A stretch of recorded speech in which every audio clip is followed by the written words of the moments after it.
Hello, investors. Hello, hello. My name is Sean Lowry. I'm a multifamily investor and real estate agent in Philadelphia, suburban Philadelphia, Pennsylvania. Today, we are going to look at a property that is on the market in Norristown, Pennsylvania, Montgomery County, which is about 15 miles outside of Philly, northwest of town. This property is on the market for $1.5 million. Now, Norristown is a Class C neighborhood. This is a mixed-use property with 5 residential units, 2 commercial units. I don't really go out of my way looking for properties like this, but it caught my eye, and I wanted to review a few things that I do see pretty often out there, especially when it's the owner of the property that's also the tenant of the commercial space. So we'll take a look at that in a sec. So if you're interested in buying or selling investment properties in suburban Philly, or investing passively, I do raise capital for deals that I purchase, please reach out. All my contact information or links are in the description of this video. I'll be posting live once a week or so on properties typically that are on the market. And no matter where you live, this will hopefully be beneficial just to kind of see how we can approach an opportunity, typically with limited information from the seller, the owner directly, the agent, the broker, whoever is handling the sale. Let me share my screen and we'll get into this one.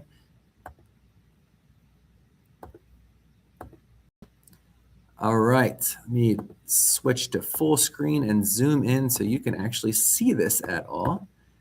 Okay, this one is Norristown, PA, 7 units. So this is my basic version of a analysis spreadsheet. I use this oftentimes for my investor buyers just to help them quickly analyze an opportunity.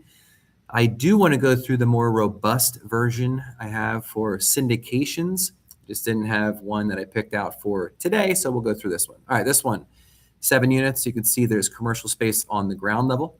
It's actually 2 units. One is a restaurant. It was actually established for 50 years. They sold it to a new restaurateur here who actually owns the building. And there's also a convenience store as well. You have 5 apartments, which actually, this is, again, for a Class C location, not terribly uncommon to see the setup that this one has, which is some boarding rooms or kind of like a rooming house in some traditional apartments. Either way, they're income producing, and that's what we're looking to analyze here, is an income producing commercial property. All right, you can see the condition. I just pulled out a couple photos here to give you an idea. In general, this is representative of the condition of the property. You can see older kitchen, gas cooking. You can see a cabinet front missing. I mean, it's really what you would generally expect to see. But look, this is actually a lot of cabinet space for this area. This could be quite a nice kitchen. Now, I just want to give you a lay of the land. So condition-wise, average to below average, nothing special, nothing crazy, fully occupied building. Let's get into the numbers. So rents, when I look at current rents here, we have the boarding rooms, which share a bathroom on the top floor. This is all legal too. So this borough is very thorough, has a very robust list for certificate of occupancies. So you really have to do things by the book in Norristown. And according to how it's listed for sale, all of this is licensed. So you have 2 boarding rooms upstairs generating $750 a pop, some efficiencies at $1,200 a piece, 2-bedroom apartment at $1,950. The convenience store at $2,250 and retail or restaurant at $4,500. The square footage of the restaurant per the listing is 1,400 square feet. The convenience store I'm estimating at 600. And what's interesting or jumped off the page to me was, all right, well, what's that dollars per square foot, which in the commercial realm is often a great way to compare and contrast two similar offerings. This one is showing $38 a square foot annualized for the restaurant. Now, to put in perspective, for this particular location, Norristown, even higher class A, Class B locations and other suburban areas nearby, that is way above market, unrealistic. Now, the caveat is this square footage accurate? I don't know. I haven't verified. This is what was reported. Maybe it's wrong. Maybe it's actually larger. If it's 2,400 square feet, now it's $22 per square foot or 20 per square foot annualized, which is still high for this location, but more reasonable. So I'm just going to put what they gave us as a starting point. So to me, it's a red flag. This is the owner of the building These are very specific, even rental amounts. To me, I suspect, my intuition is these are made up amounts. I don't think you can get this from a market rate tenant. Now, this owner is willing to stay and sign a 1-year lease, which I think is creative of this person. However, I believe if this person vacated, that you would not get anywhere near this amount of rent for a non-owner tenant, if you follow. All right, so this one is listed at 1,440. It's actually 1,500 if you want to buy the restaurant. Guy or gal wants to sell the restaurant, or 1,440 without the restaurant, without the business. So for just the real estate and business operations handled by the current owner who would maintain ownership of the restaurant and the convenience store, that's what I'd be interested in analyzing. We'll assume 25% down. Our interest rate is, per my bank, would be about 2.75% above the 5-year treasury, which today puts it at 7.2. Today is July 31st, 2026, when this is being recorded. 25-year amortization. Okay, let's assume we have some pet income coming in. There's no garage on site. There's actually no laundry in this building. Again, not terribly uncommon for a lot of Class C locations. This one has laundromats nearby, so no laundry income. No utility income. Oftentimes at other locations for buildings I own, I'll charge a flat fee utility reimbursement. If it's a larger building, you can consider a full-blown RUBS program. In this location, it's not common to include a utility bill back, so we'll just keep that zero. No opportunity for storage anywhere. So really no other income that we're going to generate from this. It's mainly off-street it's street parking and just a little bit of pet income. Vacancy for this location, typically I would just be somewhere in that 5, 6, 7, 8% range. I'm going to go on the higher end of that range just because, well, actually I'm going to go even higher than that. I know it's kind of super conservative, but as a first pass, let's say these retail sites or the restaurant, the convenience store vacate. In my experience for this location, it's going to be it's going to take time to rent this out, especially if I'm going for astronomical pricing, which I wouldn't. It'd be closer to market value. But I'm thinking to myself that, all right, let me just account for the fact these are mom and pop type owners. There's going to be turnover. And when they do turn over the commercial spaces, it's going to take longer to rent them out. So 10%, this is also a bad debt. This is anyone that's for non-payment of rent. That's being accounted for as part of this too. So 10% is fine as an assumption out of the gate.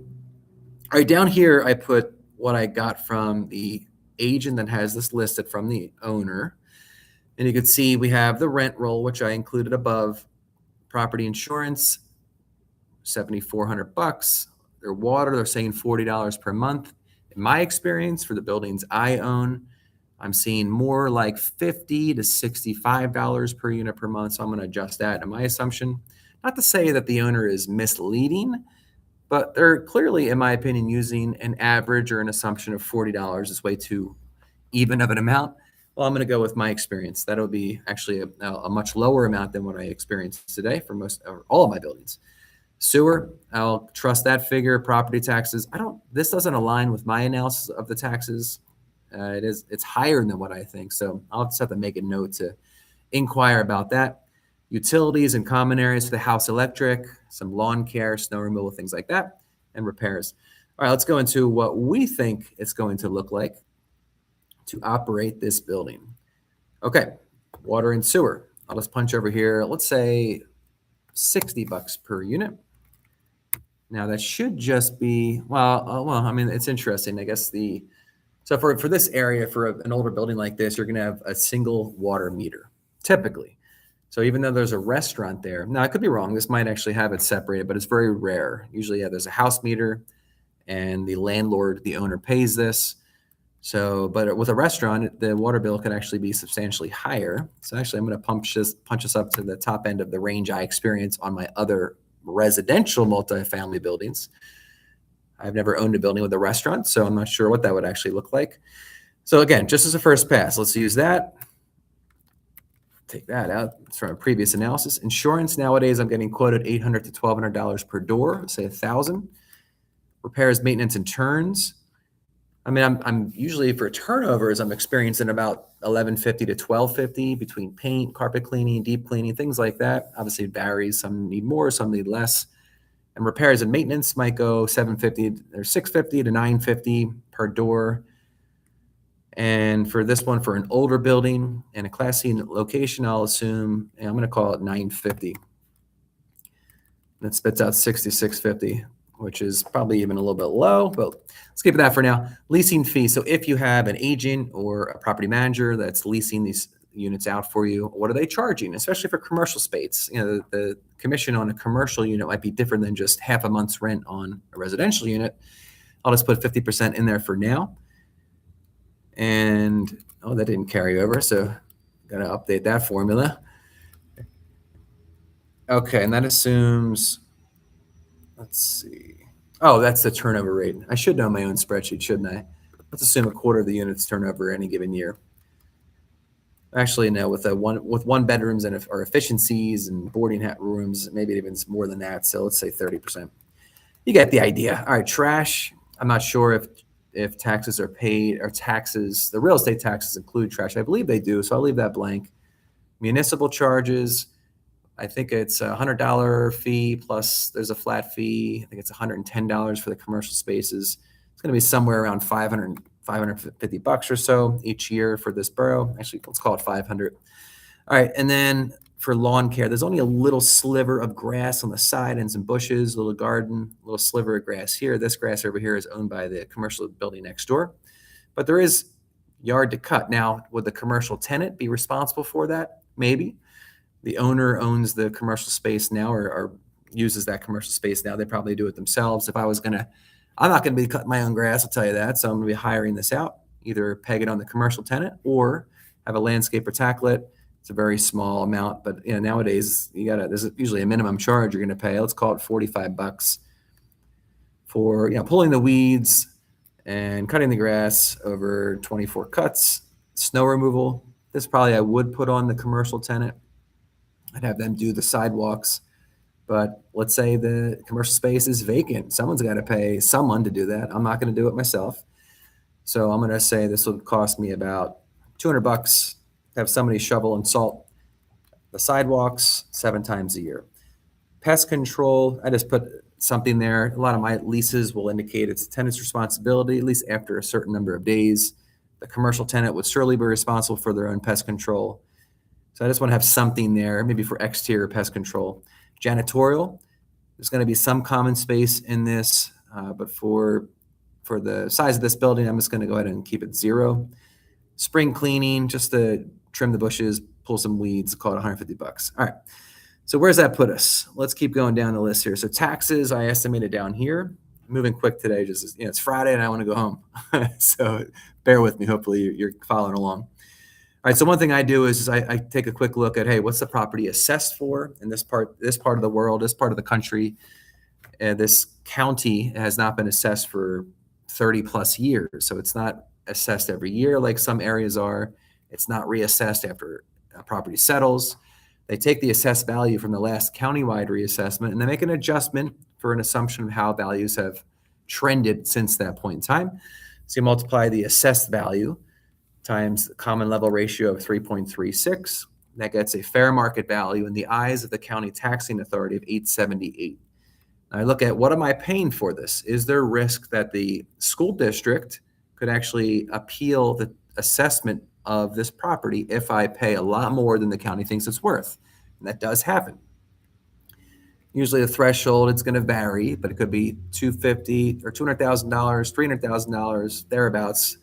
Never seen a list, but just in speaking to my tax advisor on that, my tax attorney, there's a threshold that each solicitor for the school district is going to look for. If they see something settle $300,000 or more above the fair market value, then they're going to appeal. So I see that I would be paying, if I paid the list price, $561,000 higher than what the county thinks it's worth. Now it's interesting, what you can't see here is the county or the school district did appeal this owner when they bought it for, I believe it was $800 something thousand just a couple years ago. And bam, they got whacked with a pretty significant reassessment that increased this about 30%. They're at 30 to 40%. So if I'm going to pay 1.4 plus when he or she paid 800 to 900,000 and got reassessed, odds are I'm going to get reassessed too. So I account for that in my assumption. But let's wait till we back into the actual purchase price, then we'll take a look. I'll get back to that in a sec. So for now, I'll keep it for what it is this year. Insurance, we already estimated $1,000 per door. Repairs and maintenance, we already estimated. Leasing commission we have in there. Property management, am I going to manage this myself or will I have a manager? This is close to home. So while I might, well, in all reality, I'm gonna let me go into the mindset of this is another buyer buying this. They're gonna hire a manager for a building this size. It's probably gonna be more than 5% management fee. I'll just keep it at 5% for now. Leasing commission's fine. And trash, I'm assuming is part of the tax bill. I should know, and I just forget off the top of my head. Did they mention trash down here? The seller did not, so not sure. And then lawn, snow, pests. Yeah, we already punched all these in over here. So our assumptions for lawn care is not much. It's kind of a minimum charge that a typical reputable landscaper might charge. That's insured.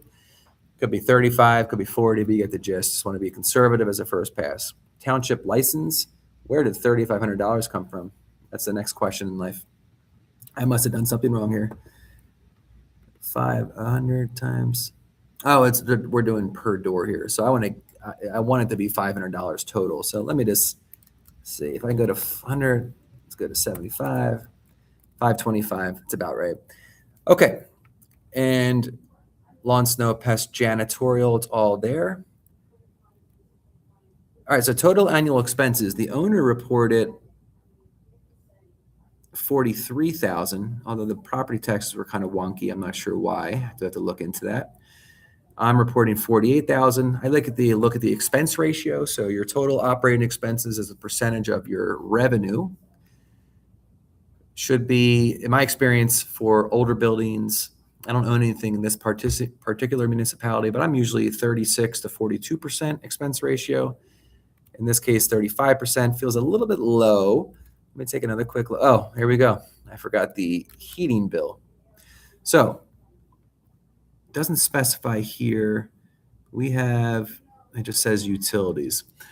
All right, so I need to certainly put in there. I mean, more than likely for older buildings like this, it's going to be either tenant paid baseboard heating, electrical, or it's a single hot water heating system paid by the landlord and free heat included. I think it's a mix. There's some detail on another sheet I don't have here.